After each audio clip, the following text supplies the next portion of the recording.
రంజాన్ మాసం సందర్భంగా హైదరాబాద్లోని Vaishnavi school of architecture and planning college విద్యార్థులు ఇఫ్తార్ పార్టీ చేసుకున్నారు. తమ కాలేజీలో అన్ని పండుగలు సెలబ్రేట్ చేసుకుంటామంటున్నారు విద్యార్థులు. దీంట్లో భాగంగా తమ తోటి విద్యార్థులకు ఇఫ్తార్ విందు ఇచ్చినట్టు తెలిపారు. దీనికి కాలేజ్ యాజమాన్యం కూడా సహకరిస్తుందన్నారు.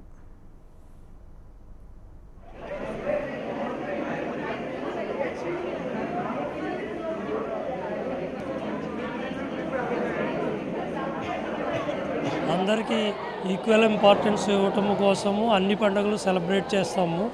మేము క్రిస్మస్ కార్నివాల్ కూడా చేసాము. మన లాస్ట్ క్రిస్మస్కి ఇఫ్తార్ విందు మేము కాలేజ్ పెట్టిన 2010 నుంచి కూడా ఎవ్రీ ఇయర్ చేస్తూ ఉన్నాము. వాళ్ళ ఎంకరేజ్మెంట్ కోసము ఇటువంటి పండుగలు మేము చేస్తూ ఉంటాం. మా కాలేజీలో రంజాన్ సందర్భంగా ఇఫ్తార్ పార్టీ జరుపుకుంటున్నాం. అందులో అన్ని క్యాస్ట్ల వారు పాల్గొంటారు. ఇందుకోసం మా కాలేజ్ మేనేజ్మెంట్ కూడా చాలా సహకరిస్తుంది.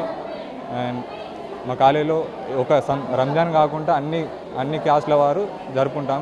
Even Christians, Muslims, Hindus, total all caste అనేది మా కాలేజీలో ఏం లేదు.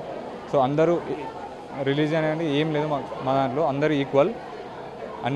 అన్ని ఈవెంట్స్ మేము జరుపుకుంటాం మా కాలేజీలో. దానికి తగ్గట్టు it's a communal of harmony festival. మంచి ఫెస్టివల్ ఇది. భిన్నత్వంలో ఏకత్వంలో ఉన్న భారతదేశంలో ఇట్లాంటివి సెలబ్రేట్ చేసుకోవడం మాకు చాలా ఆనందంగా ఉంది. మా కాలేజ్లో కూడా చాలామంది ముస్లిం సోదరులు ఉన్నారు, మేమందరం కలిసిమెలిసి ఉంటాము. కలిసిమెలిసి ఇట్లాంటి పండుగలు సెలబ్రేట్ చేసుకుంటాం. మేము దివాళీ సెలబ్రేట్ చేసుకుంటాం మా కాలేజ్లో. అట్లనే ఇఫ్తార్ సెలబ్రేట్ చేసుకుంటాం. క్రిస్టియన్స్ కోసం క్రిస్మస్ కార్నివాల్ కూడా మా దగ్గర పెడతారు. ఇలాంటివన్నిటిని ఎంకరేజ్ చేస్తున్న వైష్ణవి సంస్థకు, Vaishnavi school of Srinivas sir గారికి, మా ప్రిన్సిపల్ బాబు సార్ గారికి, రావు సార్ గారికి మేము ధన్యవాదాలు తెలియజేసుకుంటాం.